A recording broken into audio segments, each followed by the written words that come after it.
Hey guys, welcome back to Sports Tea. I have another exciting show tonight where I'm going to give my thoughts on Team USA versus South Sudan. Before we jump into some sound bites from Undisputed, please like the video and subscribe to Sports Tea. Also, please go in the comments, share your thoughts.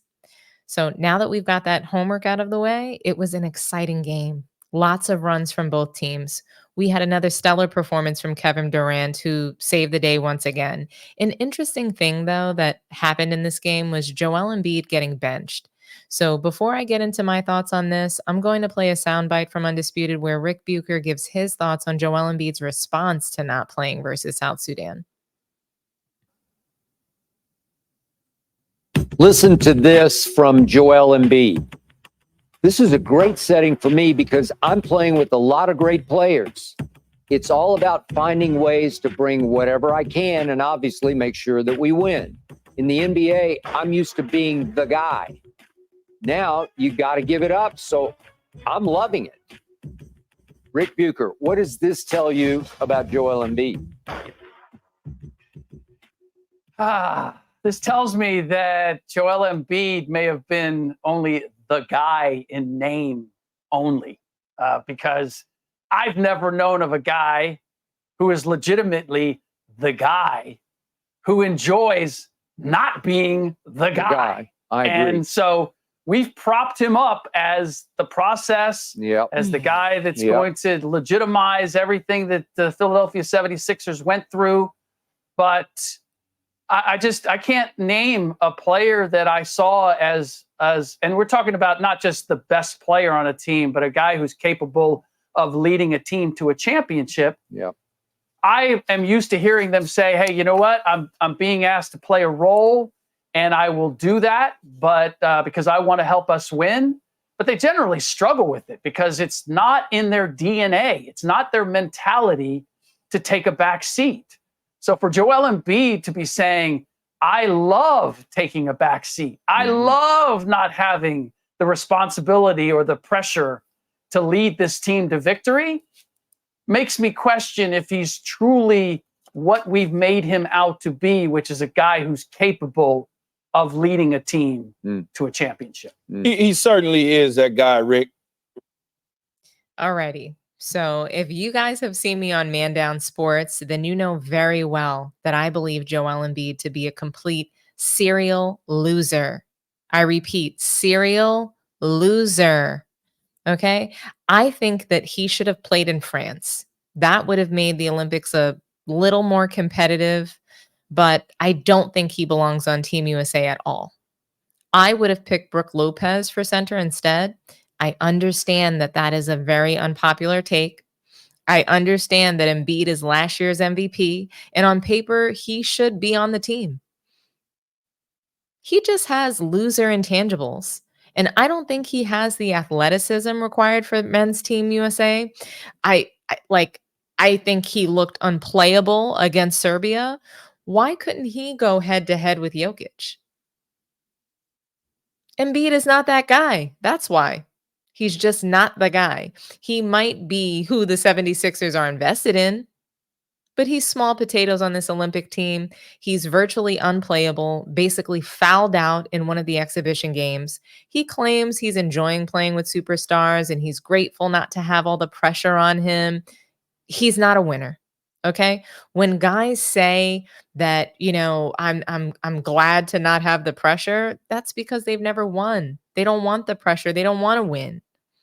Even if he's happy to be a role player, he should still want to play his best game, whether he's on the floor for 20 minutes or 2 minutes. Embiid has been part of the protection program in the NBA for foreign players, and there's no protection in the Olympics. He's getting exposed. And honestly, just to slightly defend him a smidge, playing alongside LeBron is not easy. You instantly become a spot up shooter, and we're going to get to that later in the show. But Embiid's just not a winner. He's not the guy. So it's not surprising that we're hearing him making these kinds of comments. It's all excuses. This reminds me of when Russell Westbrook said that he was a winner in life, that it wasn't really important for him to win a title by the time, he ends his career. Embiid is just not a winner. You know, he talks a good game during the regular season. He wants to be MVP. You know, he heads into the postseason, you know, just looking like a shell of what we saw during the regular season typically.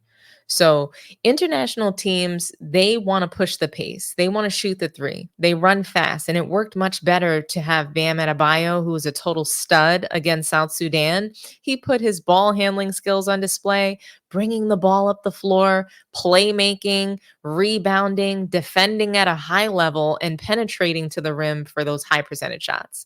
I mean, he led Team USA in points, scoring off the bench. Okay. He was impressive in this win. But quite frankly, the win itself just wasn't impressive, in my opinion. We'll hear what Skip Bayless has to say about why he didn't think it was impressive either. So let's hear it. All right. So what did I not like? Why wasn't I then impressed with this? Is because you brought it up. LeBron is just, you can't keep turning it over at this high rate. That's 6 plus 6 in the first 2 games.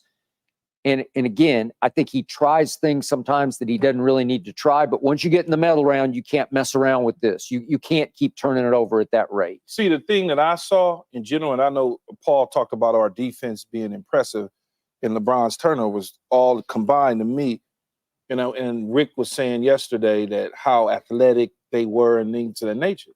I saw where our defense is so much quicker, faster than their offense, just the way they move around. Kevin Durant had his back turned on one situation, and before the dude even threw the ball, he was already back retracing and covering up for somebody. LeBron James is trying to thread the needle on certain stuff because he sees that they're slower than what he's used to. So he figures, oh, I could just behind the back it real quick on them. Weirdly, it was reminding me of Caitlin Clark. And I never thought I would put Caitlin Clark in the same sentence with LeBron James, but she will try things that are just not there. It's just impossible. You can't thread that. And LeBron will try those things.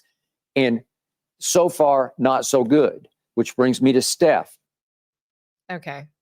LeBron turned the ball over 6 times in 20 minutes. 6 times in 20 minutes. He was blown by for a dunk. Every time he was on the floor without Kevin Durant, it was concerning because South Sudan would go on a run. Before KD was even subbed into the game, the team was down 2 points. He continues to be the difference maker, and he should for sure be starting and leading the team to yet another gold medal. 12 turnovers in 2 games for LeBron is just, it's nasty work. Okay? Now, I have one more soundbite for everyone to hear where Skip and Paul Pierce, they discuss Steph's shooting slump and basically blame it on LeBron and the difficulty in playing with him. Let's hear it. Which brings me to Steph. He is in a mini slump. I know it's just with these, we don't have a big sample size, but he cost me yesterday because he goes 1 of 9 and 0 for 6. Right. If he has just a half of the, if he has half a day instead of a bad day, he set the NBA record for making threes in consecutive games. I think it's 268. So think about it. He got blanked yesterday. He went 0 for 6, and he has the all-time NBA record of, I think it's 268. I've never seen a 3 get blocked by he got his 3, but I've never seen that before. I know. Okay. And then speaking of Steph, he has to make shots, and I assume he will figure that back out. I think it's the ball, though, man. Yeah. Well, it's hard for him to get into a rhythm, Skip, because think about with Golden State, he's always in rhythm. He's got the ball. He got the ball. He's going to touch the ball every time down court. Whereas on the USA team, LeBron pretty much dictates what's going on when he's out there with him. So it's like a lot of players that's played with LeBron say he's tough to play for, and that's like the really good players. Yeah, he's tough to play with. I mean, because he you're controls. Playing for him you're too. playing, I understand. So it's like you're not playing at your same pace. Like Wade didn't play the same with LeBron, and it's just things of that nature, and just especially if you're a perimeter player. Okay. So it's just hard for him to get a rhythm. When Steph isn't making threes, he becomes, to my eye, a little bit of a liability on defense. So 2 quick plays in the fourth quarter that cost me a dinner. Carly Jones just isoed him and just said, "Man, come on, let's go." 2 plays in the fourth quarter. It's Carly who's pretty good. Yeah, he's pretty good. He should be on the NBA roster. But he did that the set. You heard it. 1 for 9 from 3 for Steph Curry. Now that can happen in any game, right? That can happen in any game. But in the Olympics, we want to see Steph hit logo threes and be that guy from the Warriors that we all know and love. But when you're playing with LeBron James, who insists on being the point guard at 6'9", 270, 40 years old, when there are guys on the team that are just better at that position who can take better care of the ball and not turn it over every second. You might not get in rhythm because the ball isn't moving. Guys are not touching the ball enough. And Steph was unable to find a groove playing alongside LeBron. We saw this in Miami with D Wade and Bosh. We see every season he's been on the Lakers where guys become a shell of themselves playing alongside him, playing alongside a ball-stopping turnover machine that gives his teammates the ball at the end of the shot clock. Okay? He passes the ball when he's unable to bum rush the lane and run over defenders. We should be seeing the best brand of basketball on display in Paris because we have the best basketball players in the world on our team. But instead, we are seeing some of the most elite talent play their absolute worst because instantly everyone becomes a spot-up shooter for LeBron. And there is no robust offense being ran. And we have Steve Kerr, one of the best coaches in the league. The funniest thing and the best part of what Skip Bayless had to say was that LeBron reminds him of Caitlin Clark. And I've got to say, he's looking Clarkish out there. 6 turnovers. They're turning the ball over at the same damn rate. And both players, they will be leading the leagues, respectively, in all-time turnovers. I can see it happening for Caitlin Clark. She's running away with the turnover record. And LeBron is the GOAT of all turnovers, greatest of all time in turnovers. So clearly he should not be running the point. It doesn't work. And at 40 years old, LeBron should be mentoring the young guys and coming off the bench. Personally, I do not want to see this brand of basketball. LeBron needs to pass the torch. He's making guys virtually unplayable. Joel Embiid standing in the corner, waiting for the ball to shoot. That's not his game. Steph jacking up 9 threes and can only make 1 because he's not getting the ball. LeBron's ball stopping, dribble, high screen, dish and kick. Like this, it's all that he does. It's the same thing over and over and over again. Nonetheless, Team USA won the game. They beat South Sudan by 17 points. No, the rest of the world is still not catching up to Team USA. Yeah, they might have more talent than the 1992 Dream Team. And I don't think they have more talent. I just think that where the 1992 Dream Team was at in their careers, a lot of those guys, they were older. They were at the end of their career. LeBron James is the only one who's really at the end of his career on the Olympic team for Paris. KD, Steph, yes, they're the elder guys, but they're still playing at a high level, very elite. So, like I said, Team USA beat South Sudan by 17. Another great win, but it just wasn't that impressive. LeBron, like I said, 6 turnovers in 20 minutes. Really, LeBron? He would have a seat right next to me on the bench.